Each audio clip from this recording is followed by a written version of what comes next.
किसी भी film, novel, web series या नाटक का जो सबसे महत्वपूर्ण पार्ट रहता है वो है उसका क्लाइमेक्स। ये क्लाइमेक्स ही होता है जो पूरी कहानी का आखिरी निचोड़ होता है। ये क्लाइमेक्स ही होता है जो उस कहानी, नाटक, फिल्म, वेब सीरीज के साथ बिताए कुछ घंटों का निष्कर्ष निकाल कर देता है और हमें ये तय कराता है कि ये फिल्म कैसी रही। फिल्म या वेब सीरीज की शुरुआत, इंटरवल, प्री क्लाइमेक्स जैसा भी रहा हो, लेकिन मैक्सिमम टाइम फिल्म की गुणवत्ता, फिल्म पर बिताया समय जायज था या नहीं, ये सब कुछ क्लाइमेक्स से ही तय होता है। क्योंकि क्लाइमेक्स पार्ट जो है वो लास्ट में होता है और फिल्म सीरीज खत्म होने के बाद वो लास्ट पार्ट माइंड में रह जाता है। और अगर वो क्लाइमेक्स सेटिस्फाइंग नहीं होगा तो पूरी फिल्म का कोई महत्व नहीं रह जाता।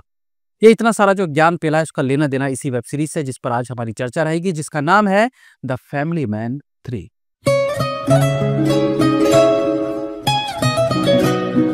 अक्सर वेब सीरीज रिव्यू की शुरुआत सीरीज की शुरुआती कहानी से होती है, लेकिन इस सीरीज का क्लाइमेक्स इतना निराश करता है कि बात हम क्लाइमेक्स से ही शुरू करेंगे।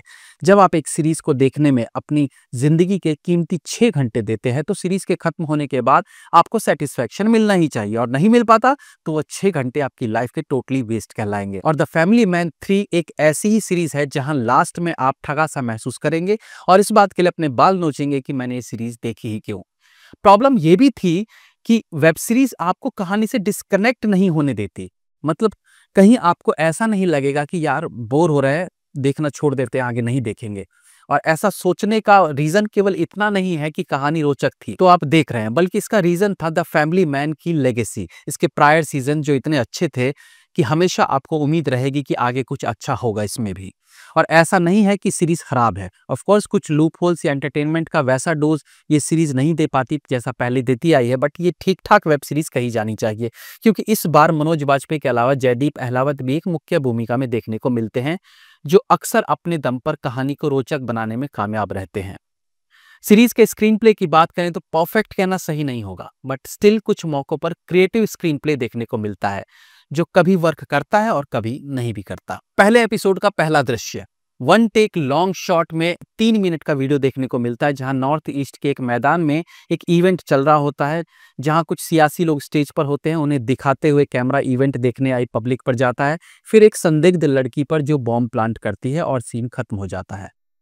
अब यहाँ कैमरा जमीन से ऊंचे स्टेज पर जाता है, 2 लोगों की बातचीत को कवर करते हुए उनका एक चक्कर लगाकर ऑडियंस की तरफ जाता है, फलाना ढिंकाना। बट सवाल ये उठता है कि इसकी जरूरत क्या थी, क्योंकि ये वन टेक लॉन्ग शॉट ऐसा कोई खास असर नहीं छोड़ता है। ऐसा नहीं लगता कि मानो बहुत क्रिएटिव सा कुछ दिखा दिया गया हो। ये बहुत आम सा सीन फील होता है। बिना वन टेक भी डिफरेंट कैमरा एंगल से आई गेस इस सीन को और थ्रिलिंग बनाया जा सकता था। तो फिर इतना तामझाम करके कैमरे को इतना घुमाने की जरूरत क्या थी? ऐसा लगा बस क्रिएटिविटी दिखाने के चक्कर में ये वन टेक शॉट दिखाया है, बाकी बिल्कुल इफेक्टिव नहीं लगा ये।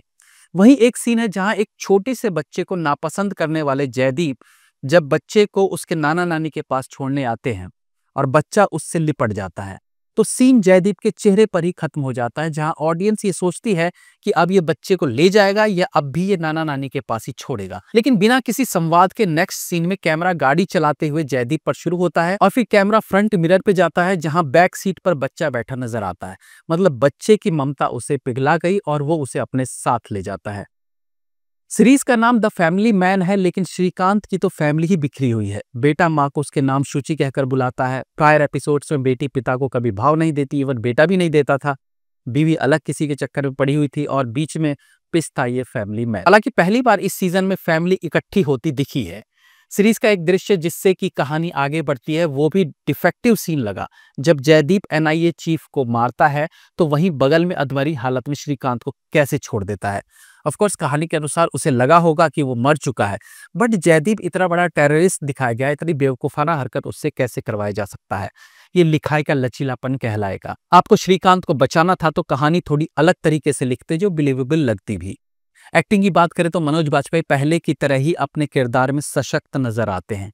हालांकि पहले से उनका ये किरदार कमजोर, डरा हुआ महसूस होता है, जैसा दर्शकों को श्रीकांत को देखने की आदत नहीं है, तो थोड़ी निराशा होती है। जयदीप अहलावत एक इंपॉर्टेंट कैरेक्टर में देखने को मिलते हैं।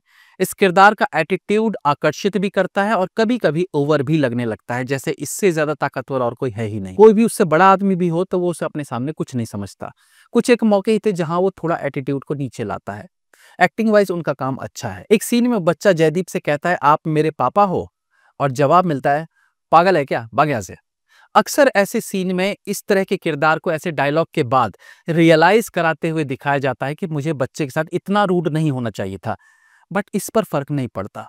तो उनका किरदार तो अच्छा लिखा गया और उन्होंने उसे अच्छा निभाया भी। हालांकि सीरीज में उनका सरनेम सिन्हा है, उस हिसाब से उन्हें एक बिहारी दिखाया जाना चाहिए था, लेकिन यहाँ भी उनका वो हरियाणवी टोन सुना जा सकता है, जो कि समझ से परे है कि उन्हें हरियाणवी क्यों दिखाया गया और एक बाहरी को नॉर्थ ईस्ट में इतना ताकतवर कैसे दिखाया गया कि वहां का लोकल भी उससे डरता हो।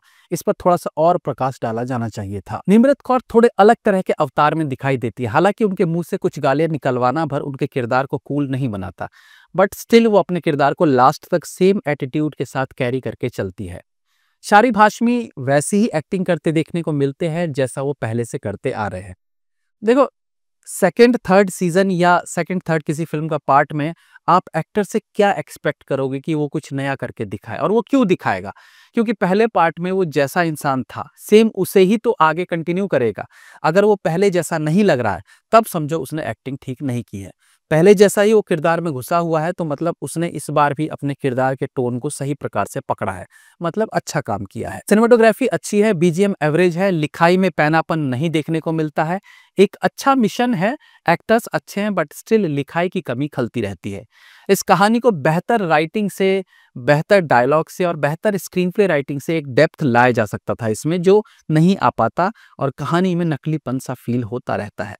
डायरेक्शन ठीक ठाक है, जिस तरह से उन्हें स्क्रिप्ट मिली वैसे ही उन्होंने उस पर काम कर दिया। हालांकि डायरेक्टर अपने थॉट्स का यूज करके कहानी को बेटर बना सकता है, बट फिर भी डायरेक्शन की कुछ खामियों को अनदेखा कर सकते हैं। बाकी क्लाइमैक्स निराश करती है और सचमुच निराश करती है। ज्यादा क्या ही बोले, सब्सक्रिप्शन लिया हुआ है तो अब सीरीज तो देखोगे ही। Have a nice day.